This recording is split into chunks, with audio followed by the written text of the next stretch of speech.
தண்ணி குடிச்சிட்டு தூக்கி போடுற இந்த எம்ப்டி வாட்டர் பாட்டிலுக்கும் சவுதியில மதிப்பு இருக்குன்னு சொன்னா நம்புவீங்களா? தெரிஞ்சுக்க இந்த வீடியோவ முழுமையா பாருங்க. சவுதியில நெகிழி கழிவுகள் அதாங்க பிளாஸ்டிக் வேஸ்ட். அத ரெடியூஸ் பண்றதுக்கும், ரீசைக்கிள் ஹேபிட்ட கிரியேட் பண்றதுக்கும் சில இடங்கள்ல ரீசைக்கிள் மெஷின் வச்சிருக்காங்க. காலியான நெகிழி பாட்டில்கள 2 லிட்டர் வரைக்கும் இந்த மெஷின்குள்ள போடலாம்.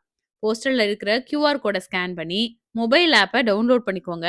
ஆப்ல ரெஜிஸ்டர் பண்ணுனா ரிவார்ட் கிளப்ல நீங்க ஜாயின் ஆயிடுவீங்க. அதன் பிறகு இந்த மெஷின்ல எப்போலாம் எம்ப்டி பாட்டில போடுறீங்களோ, அப்ப நீங்க கொடுக்கக்கூடிய ரெஜிஸ்டர் மொபைல் நம்பர பதிவு பண்ணுனதும், உங்க அப்ளிகேஷனுக்கு ரிவார்ட் பாயிண்ட்ஸ் வந்துடும். சவுதியில பாண்டா சூப்பர் மார்க்கெட்ல நாங்க இத பார்த்தோம். அதுல 50 பாட்டில்கள நம்ம ரீசைக்கிள்ல போட்டா 5% டிஸ்கவுண்ட் கிடைக்கும்னு போட்டிருந்தாங்க. இந்த ரீசைக்கிள் மெஷின் இனிஷியேட்டிவ் பத்தி உங்களுடைய ஒப்பீனியன் என் கூட ஷேர் பண்ணுங்க. அதே மாதிரி நீங்க வேற எங்கெல்லாம் இத பார்த்திருக்கீங்க அப்படின்னும் என்னோட பகிர்ந்துக்கோங்க. அப்ப அடுத்த வீடியோல நான் உங்கள சந்திக்கிறேன். பாய்.